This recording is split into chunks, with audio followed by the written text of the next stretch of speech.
Bonjour, est-ce que vous êtes là?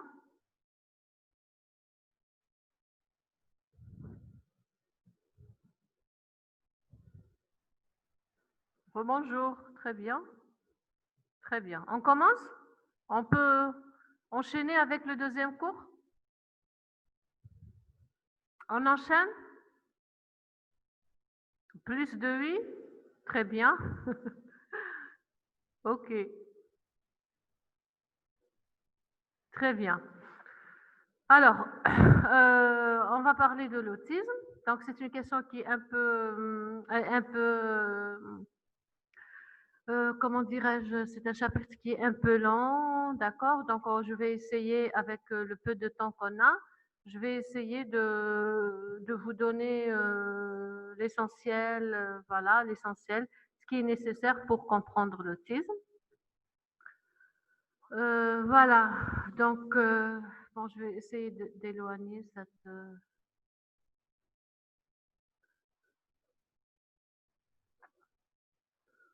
Voilà. Donc, bon, il faut savoir une chose. Donc, la description initiale de l'autisme, elle remonte à 1943 et c'est Kanner qui a décrit le premier tableau clinique de l'autisme. À l'époque, il a appelé autisme chronique, plutôt autisme précoce. Voilà. Euh, donc, et depuis, il y avait beaucoup de controverses par rapport à la question de l'autisme. Actuellement, il faut savoir que l'autisme, il est considéré par l'Organisation mondiale de la santé pas comme étant une maladie mentale, mais comme étant un trouble neurodéveloppemental. Qu'est-ce que ça veut dire un trouble neurodéveloppemental? Ça veut dire c'est un trouble qui est caractérisé par une atteinte précoce des fonctions cérébrales, du développement précoce du cerveau. C'est-à-dire il y a une atteinte précoce euh, dans le développement. Donc il y a le cerveau, il y a certaines zones dans le cerveau qui ne se développent pas de façon adéquate, entraînant euh, un trouble, ce qu'on appelle le trouble neurodéveloppemental. Voilà. Voilà. Donc, actuellement, dans le manuel, toujours, nous sommes dans le DSM 5, le manuel diagnostique et statistique des troubles mentaux. Actuellement, on ne parle plus d'autisme, on parle de troubles du spectre autistique. Ça veut dire, quand on dit trouble du spectre autistique, ça ne veut pas dire que c'est une forme légère de l'autisme. Non. On parle de trouble du spectre autistique. Pourquoi? C'est un spectre. Pourquoi? Pourquoi? Parce que les formes cliniques, elles sont très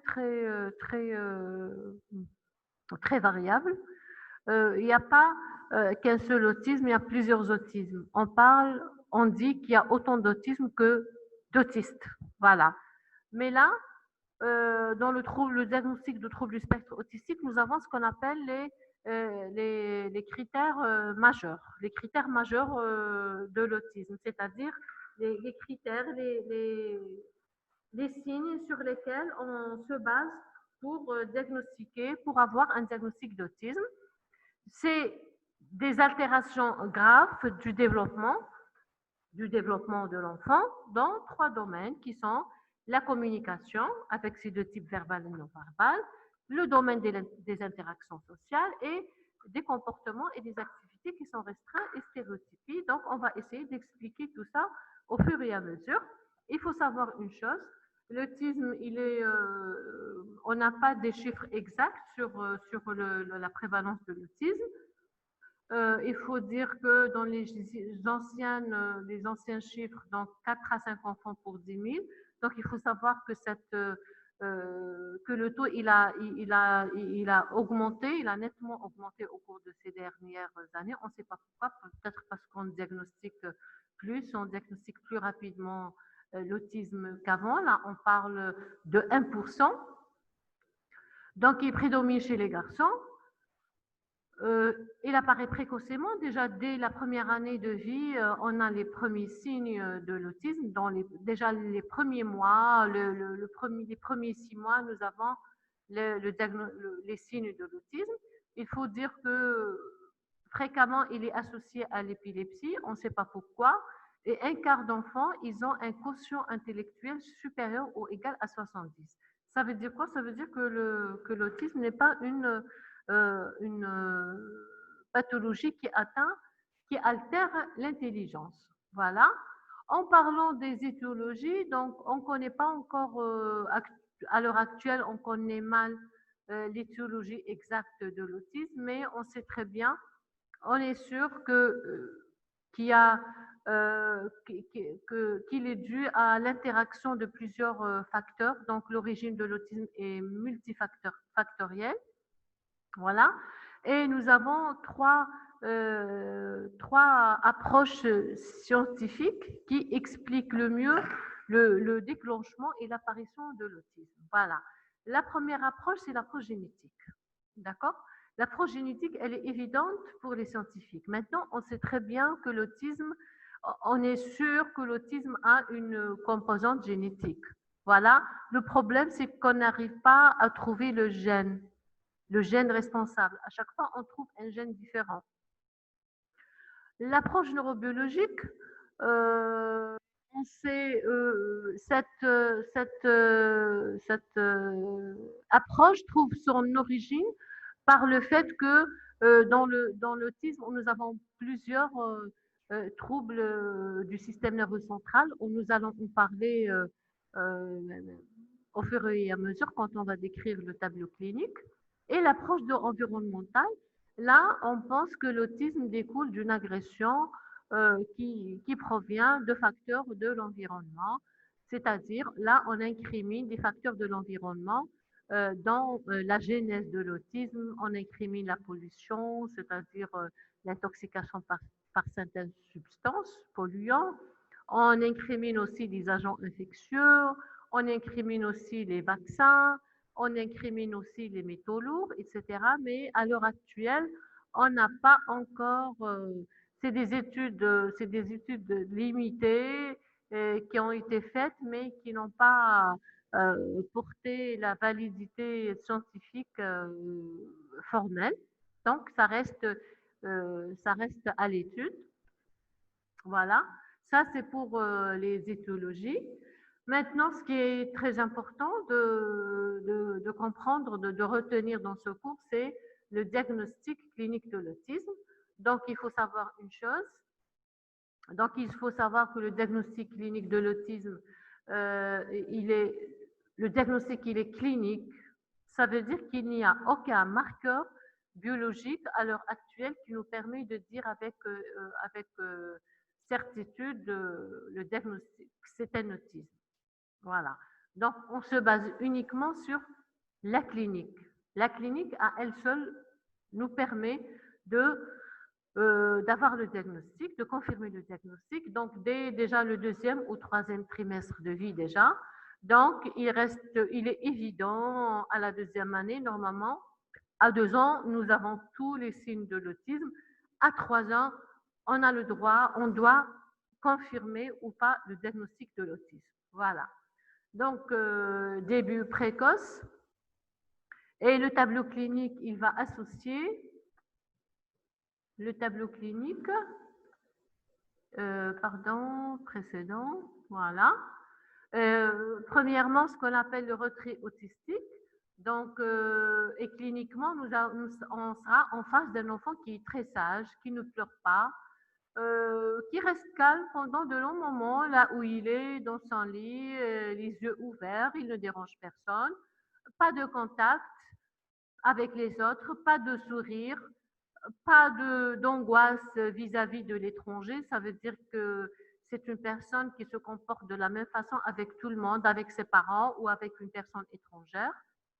Il n'y a pas de mouvement anticipatoire, c'est-à-dire que si la maman, elle lui tend par exemple ses mains pour attendre qu'il vienne vers elle, on n'observe aucune réaction chez l'enfant autiste. L'enfant, il présente une mimique faciale qui est très pauvre, c'est-à-dire il n'y a pas d'expression sur son visage, pas d'échange avec la mère, voilà, et avec la mère.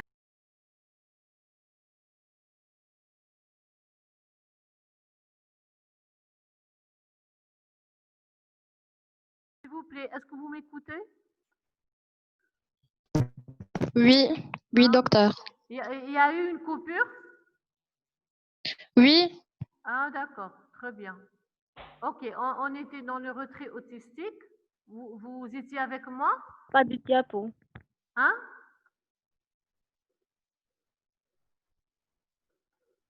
Le diapo, professeur. Pardon?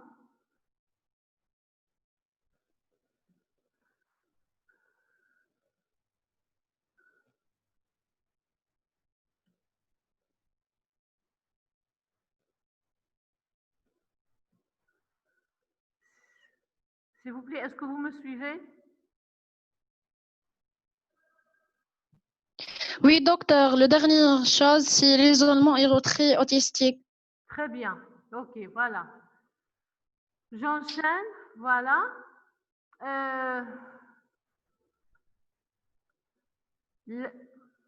Pardon, précédent, voilà. Donc, ce qui caractérise l'enfant présentant un trouble du spectre autistique, quand on est en face de lui, on a l'impression que c'est un enfant qui ne voit pas. Donc, le regard, il est absent. Il n'y a pas échange, il n'y a pas d'échange du regard. Et parfois même ce qu'on appelle l'évitement du regard. C'est-à-dire, il vous regarde comme si vous êtes transparent. Et c'est un signe qui est très important, qui est très évocateur du diagnostic. Voilà, on parle de regard vide, de regard absent. Voilà.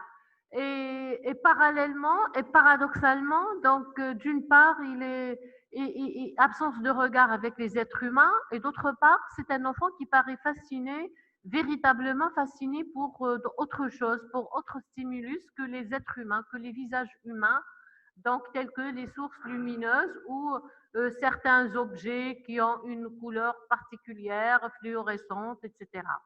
Voilà. Un autre trouble, et là, c'est ce qu'on appelle les troubles neurosensoriels de l'autisme. C'est ce qui était à l'origine de l'approche neurobiologique dans l'autisme. Donc, d'une part, il n'est pas stimulé du tout par des objets. D'autre part, il a une affinité particulière à d'autres stimulus. Donc, parfois, on a l'impression qu'il ne l'entend pas, on le croit sourd, mais en réalité, à certains bruits, il réagit de façon très importante, voire c'est une personne qui est très sensible à ces sons, par exemple. C'est le cas des sons, par exemple, c'est le cas de la musique. Donc, ils sont très attirés par la musique et ils sont très indifférents et ils ne supportent pas certains bruits, par exemple les bruits des appareils électroménagers, etc. Donc, ils sont très angoissés par ces bruits. Au contraire, ils ont une affinité particulière pour autres sons tels que la musique. Voilà, ce qu'on appelle l'hypersensorialité et l'hyposensorialité. L'hypersensorialité pour certaines choses, pour certains objets, pour certains stimuli, et hyposensorialité pour d'autres. Voilà. Donc, c'est un enfant qui fuit le contact physique, donc il n'a pas d'intérêt ni pour son corps, ni pour le corps de sa mère, pour des autres personnes, ni pour les objets. C'est pour ça qu'on parle rappelez-vous, du troisième critère majeur dans l'autisme, qui est comportement stéréotypé et répétitif. Donc, il manipule les objets avec son but, c'est-à-dire que si on lui ramène, par exemple, une fille, on lui ramène une poupée, elle ne va pas jouer avec la poupée de façon adéquate, donc elle va pas, il n'y a pas ce qu'on appelle le jeu fonctionnel. D'accord? Donc, elle va la manipuler comme étant un objet qui n'a aucune valeur représentatif. Voilà. Donc, elle va l'utiliser de façon répétitive, de façon stéréotypée, son but précis, alors qu'une fille normale, normalement, elle va jouer avec la poupée d'une certaine façon, elle va lui donner à manger, faire semblant, lui donner à boire, etc., etc. Voilà, donc ils ont une préférence pour les objets durs, les objets bizarres. Donc, ce sont des enfants qui refusent le contact avec soit une hypertonie, c'est-à-dire un tonus qui est élevé, soit au contraire une hypotonie. Voilà. Un autre critère très spécifique de l'autisme, c'est l'immuabilité. Qu'est-ce que ça veut dire l'immuabilité? Ça veut dire le besoin de permanence de l'environnement. Ça veut dire quoi? Le besoin de permanence de l'environnement. Ça veut dire que l'enfant autiste, il a un besoin permanent de garder son environnement tel qu'il est. Donc les objets, là où ils sont, les personnes, il veut voir toujours les mêmes personnes, etc., etc. Voilà. Si jamais, par exemple, on essaye de lui changer l'environnement, donc ça peut provoquer chez lui une angoisse très importante, ça peut aller jusqu'à l'agitation. Voilà. Bon, je préfère garder la fenêtre pour garder le contact. Pardon. Oh.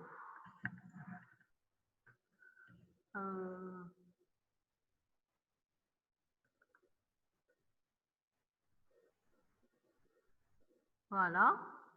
S'il vous plaît, est-ce que vous me suivez? Oui, docteur. Très bien, voilà. Donc, on arrive au trouble de la communication. C'est un des critères majeurs aussi de l'autisme. C'est un critère très important sur lequel on se base. À côté du retrait autistique ou bien de l'isolement autistique qui caractérise plusieurs signes cliniques, nous avons aussi comme critère majeur, c'est-à-dire qu'on ne peut pas parler d'autisme sans qu'il y ait des troubles de la communication. C'est des troubles qui sont tout le temps présents, qui sont constamment présents. Donc ça se manifeste. Donc, nous avons deux types de la communication. Nous avons ce qu'on appelle la communication verbale et la communication non verbale. La communication verbale, c'est le langage. La communication non verbale, c'est-à-dire c'est les autres troubles de la communication, gestuelle, etc. Là, chez l'enfant autiste, le langage, il perd sa valeur de communication. Les autistes n'ont pas tous le même déficit dans la communication. Donc, certains, ils parlent, certains, ils ne parlent pas du tout. Mais le trouble de la communication, le trouble du langage, il existe toujours. Quelles sont les caractéristiques du langage chez l'enfant autiste? Par exemple, on peut avoir une inversion, ce qu'on appelle l'inversion pronominale. Qu'est-ce que ça veut dire l'inversion pronominale? Ça veut dire que l'enfant, au lieu d'utiliser je, il utilise tu. Il y a ce qu'on appelle les écholalies, ça veut dire que parfois il répète de façon automatique ce qu'il entend. Et généralement, bon, quand on parle de la communication, on parle aussi, il y a la communication verbale et la communication non verbale. Quand on parle du langage, il y a le langage compréhensif et le langage expressif. Voilà. Donc, le langage expressif, c'est-à-dire la capacité d'expression chez l'enfant. Le langage compréhensif, la capacité de compréhension chez l'enfant. Donc, la compréhension du langage, généralement chez l'enfant autiste, le langage compréhensif, il est meilleur que le langage compréhensif. C'est-à-dire, il comprend mieux, beaucoup mieux, il s'exprime peu. Voilà. Les stéréotypies, donc c'est aussi caractéristique chez l'enfant autiste. Donc, c'est des mouvements répétitifs. Voilà, comme vous voyez dans l'image. Donc, ces mouvements répétitifs, généralement, ça se situe au niveau des bras ou bien le tronc avec un balancement de celui-ci.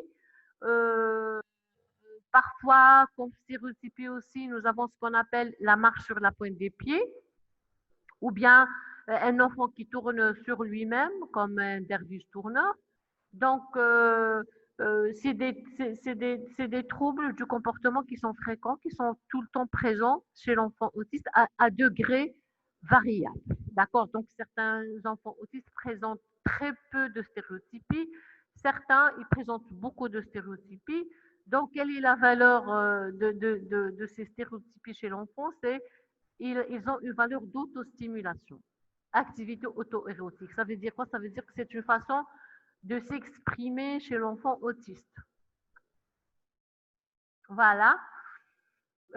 Parfois, dans les formes graves, s'associe à ces stéréotypies des gestes d'hétéro ou bien d'auto-agressivité, c'est-à-dire ça peut aller jusqu'à l'auto-agressivité, donc il se donne des coups lui-même ou aux autres personnes. On peut avoir aussi ce qu'on appelle les stéréotypies verbales chez les enfants qui ont un langage. Un autre signe clinique qu'on voit souvent chez l'enfant autiste, c'est le flairage. C'est quoi le flairage? C'est une manière, euh, c'est le fait de renifler les objets, c'est-à-dire sentir. Les enfants autistes, ils ont une tendance quand ils sont quand ils voient un objet ou bien quand ils touchent un objet, donc ils ont tendance, avant de le toucher, à le renifler,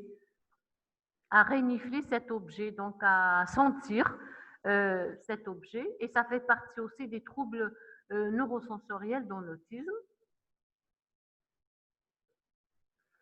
Là, je suis en train d'aller du plus spécifique de l'autisme au moins spécifique. On a parlé du retrait, des troubles de la communication, des stéréotypies. Ça, c'est très spécifique de l'autisme.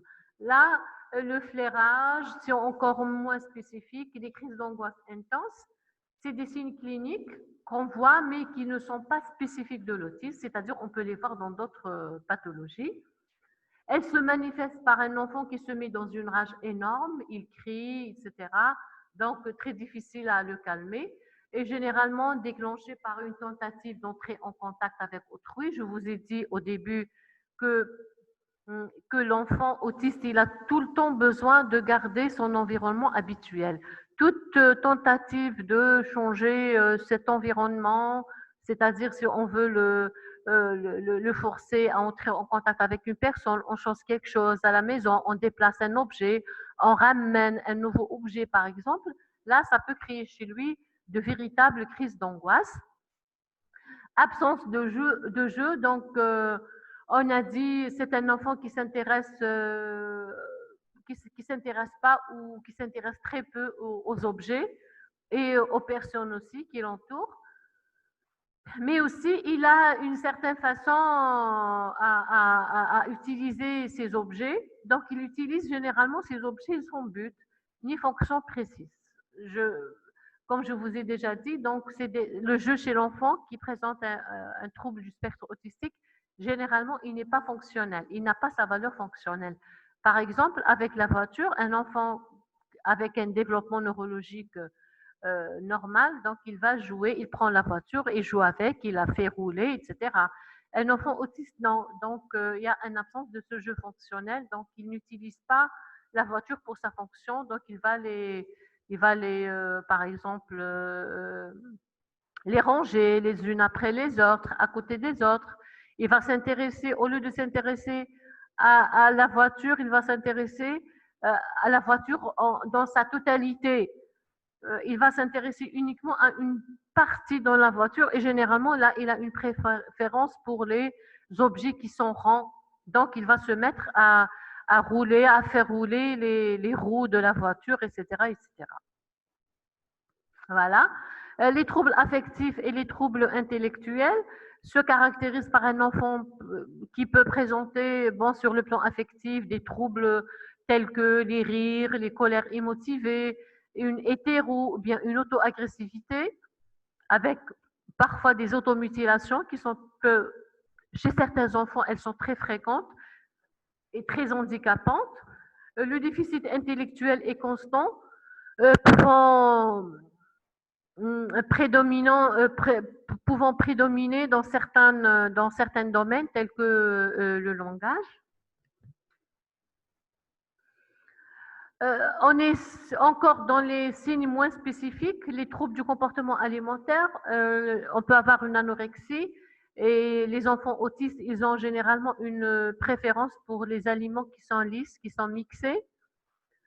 Les troubles du sommeil avec l'enfant autiste, généralement, c'est des insomnies totales. Donc, c'est un enfant qui reste dans son lit toute la nuit, les yeux grands ouverts, sans appeler, sans déranger personne, calme, etc. C'est un signe quand même précoce. C'est un signe qui est très précoce, qui peut nous orienter à un âge très précoce vers un trouble du spectre autistique. Voilà. Maintenant, quelles sont les formes associées à l'autisme? Donc, fréquemment associées, nous avons le syndrome de West et les Lennox-Gastaut. Donc, c'est des épilepsies. Le syndrome de West, c'est une épilepsie du nourrisson. Les Lennox-Gastaut, encéphalopathie épileptique de l'enfant. Donc, se caractérise généralement, ça entraîne un retard du développement, un retard du langage, etc., etc. Donc, ce sont c'est des pathologies qui sont souvent associées à l'autisme. On ne sait pas pourquoi, mais d'après les statistiques, c'est 25%, 20% des enfants autistes ont une épilepsie. La toxoplasmose congénitale, le syndrome de l'ex-fragile. Le syndrome de l'ex-fragile, c'est une pathologie, c'est un trouble génétique, c'est une maladie génétique. Elle fait partie des maladies génétiques rares. D'accord? Et quand vous voyez sur l'image, donc c'est des enfants qui ont un morphotype un peu particulier, donc ça nous oriente un petit peu vers le syndrome de l'ex-fragile. Donc c'est des oreilles qui sont un peu proéminents, un front qui est large, un menton aussi qui est un peu proéminent, un visage qui est un peu lent. Voilà, c'est des signes qui peuvent nous orienter vers un syndrome de l'ex-fragile. Le diagnostic de l'ex-fragile, c'est le karyotype. Bon, dans l'ex-fragile, on connaît l'étiologie. C'est un défaut de transcription d'un gène qui s'appelle FMR1. Donc, en Algérie, on ne peut pas le diagnostiquer. On l'envoie à l'étranger pour faire le diagnostic. Il y a aussi, comme trouble associé, on peut avoir l'encéphalopathie de la rubéole congénitale. Voilà. Et ça, c'est pour les formes associées. Dans l'évolution, donc, il faut savoir une chose très, très importante, que l'évolution de l'autisme dépend du dépistage précoce de l'autisme. Ça veut dire, plus on diagnostique l'autisme précocement, et bien sûr, on le traite précocement, plus on a plus de chances pour avoir une bonne évolution. Voilà. La participation de la famille au projet thérapeutique, elle est très importante. Est-ce que vous me suivez, s'il vous plaît? Oui, docteur. Très bien. Voilà. Donc, dans la majorité des cas, l'évolution, elle est chronique. Donc, ça évolue. On ne peut pas faire disparaître l'autisme totalement à 100%. On peut améliorer le pronostic. Ça veut dire améliorer la communication, les interactions sociales, etc., etc. Voilà. Donc, ça passe vite. Hein, il nous reste 10 minutes. Donc, les deux grands risques, les deux complications majeures de l'autisme, c'est l'évolution déficitaire et c'est-à-dire évolution vers la déficience intellectuelle. Quand on dit déficitaire, ça veut dire vers la déficience intellectuelle. Quand je vous ai dit, l'autisme en lui-même n'est pas une pathologie de l'intelligence. Ça n'atteint pas l'intelligence, mais l'évolution déficitaire est plutôt une complication. Si on ne prend pas à temps, s'il s'agit d'un autisme sévère, donc on peut avoir une évolution déficitaire. L'autre complication, c'est le maintien d'un tableau autistique. Ça veut dire qu'il n'y a pas un passage d'évolution, passage vers le déficit intellectuel, mais les signes de l'autisme qui vont s'accentuer et deviennent sévères. Voilà. Donc, la principale complication, c'est la déficience intellectuelle. Voilà. Ce qui est favorable par rapport à ce qui nous oriente vers une bonne évolution, c'est l'apparition du langage avant 5 ans, la disparition du tableau autistique, voilà, et la présence d'un environnement familial bienveillant. Ce qui est défavorable, absence du langage, précocité d'apparition des troubles, retard intellectuel associé, autres pathologies organiques associées, accouchement difficile, compliqué, plus grave chez la fille, et bien sûr, antécédents psychiatriques familiaux. Maintenant, le diagnostic différentiel, le premier diagnostic à éliminer, c'est la surdité. On ne peut pas parler d'autisme sans demander un bilan ORL, sans demander un potentiel évoqué auditif. Donc, il faut systématiquement demander un bilan ORL.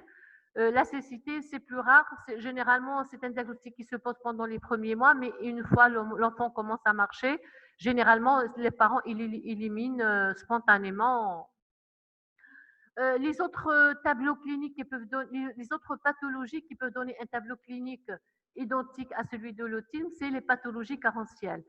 Les carences affectives, ça donne un tableau qui ressemble à celui de l'autisme. La différence, c'est que c'est irréversible. C'est-à-dire, dès qu'on répare, dès que la maman, elle est là, et on instaure les liens d'attachement avec la mère, etc., tout rentre dans l'ordre.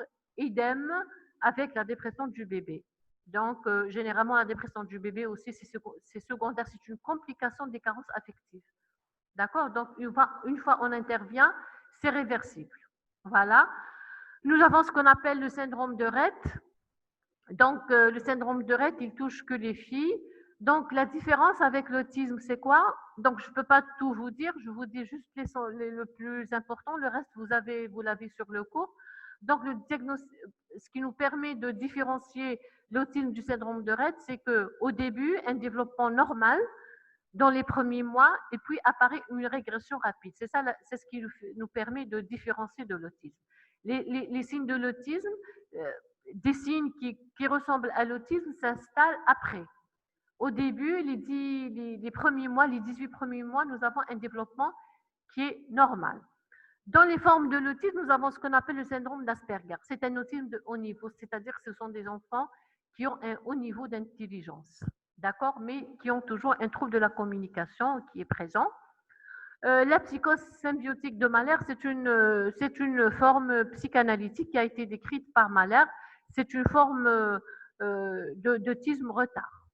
Voilà, donc c'est une forme classique. Maintenant, on n'en parle plus de cette psychose symbiotique de Mahler.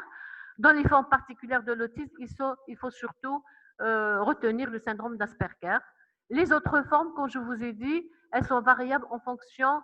On a tellement de formes cliniques de l'autisme, on dit on a autant de formes cliniques d'autisme que d'autistes. Voilà, donc c'est variable en fonction de la sévérité, du trouble de la communication, du trouble du langage, etc., etc. On n'a pas du tout le même tableau clinique chez les enfants autistes. J'arrive au traitement, donc grossièrement, ce que je vous dis, donc il n'y a aucun traitement qui permet de traiter l'autisme. Voilà. Donc les traitements biologiques disponibles, qui sont généralement les neuroleptiques ou autres, c'est en fonction des formes associées. On les utilise soit pour sédater l'enfant autiste quand il y a des troubles du comportement, ou bien pour traiter les formes associées, c'est-à-dire on peut avoir un autisme associé à une hyperactivité, ou bien à un trouble obsessionnel compulsif, ou bien à un autre trouble anxieux. Mais sinon, la prise en charge de l'autisme, elle est médicale, elle est paramédicale, elle est éducative. C'est toute une équipe qui prend en charge l'autiste. Ça commence par le pédopsychiatre qui va diagnostiquer, qui va évaluer, qui va établir le programme psychoéducatif. Par la suite, c'est l'autre équipe qui va appliquer ce programme. C'est les orthophonistes, c'est les psychologues, c'est les psychomotriciens, c'est les psychothérapeutes, c'est les éducateurs, c'est les ergothérapeutes, etc., qui vont aider l'enfant à améliorer sa communication, son langage, ses interactions, etc. Voilà. Donc, ça dépend de la forme de la prise en charge. Donc, le traitement psychologique et éducatif. Donc, comme je vous ai dit, c'est un programme établi par le médecin pédopsychiatre et c'est l'équipe qui va appliquer ce programme. Le rôle de la famille, il est très important parce que c'est la famille, elle doit bénéficier d'une guidance éducative. Parfois, on ne travaille,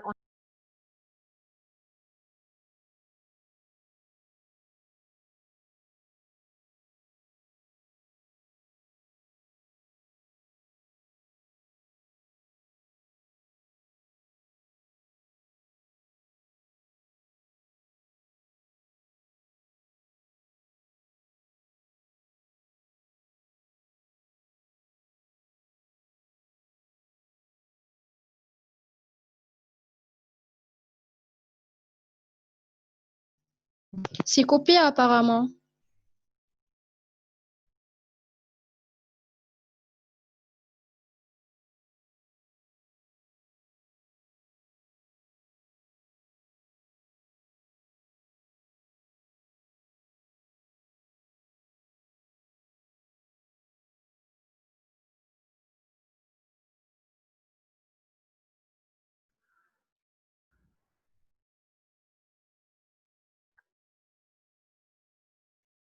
Est-ce que vous m'entendez?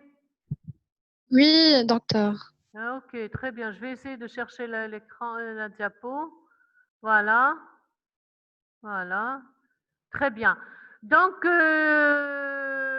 quelle que soit la prise en charge, quelle que soit la forme de la prise en charge, que ce soit à l'hôpital de jour, la consultation ambulatoire, etc. Donc, c'est toujours le même programme. Donc, on fait un programme, on fait un diagnostic, évaluation des capacités de l'enfant. Et c'est suite à cela qu'on va établir, qu'on va décider de la nature de la prise en charge. Et grossièrement, nous avons deux types de prise en charge psychoéducative, deux méthodes. Nous avons la méthode ABA et nous avons la méthode TEACH. Donc, la différence, c'est quoi? Dans la méthode ABA, ce sont deux méthodes comportementales. Dans la méthode ABA, nous avons 6 nous qui vont aider l'enfant à s'adapter avec son environnement. Dans la méthode TEACH, on doit respecter c'est nous qui devons, on doit respecter les différences, les caractéristiques neurologiques de l'enfant autiste, c'est-à-dire on doit toujours garder le même environnement, etc., les mêmes personnes, etc. Mais dans la méthode ABA, non, on essaye d'aider l'enfant à s'adapter avec l'environnement, mais là, on utilise les mêmes méthodes scientifiques, c'est les méthodes d'apprentissage. On agit sur le comportement de l'enfant, on l'aide, on prend les comportements. Est-ce que vous m'entendez? Est-ce que vous m'entendez? Oui, docteur. Très bien. Donc, on agit sur les comportements inadaptés. Donc, on essaie de les corriger. On utilise les méthodes de thérapie comportementale. Euh, on agit aussi sur les comportements. Si on a envie d'apprendre à l'enfant un nouveau comportement, donc on utilise aussi les méthodes comportementales, c'est-à-dire c'est le même principe.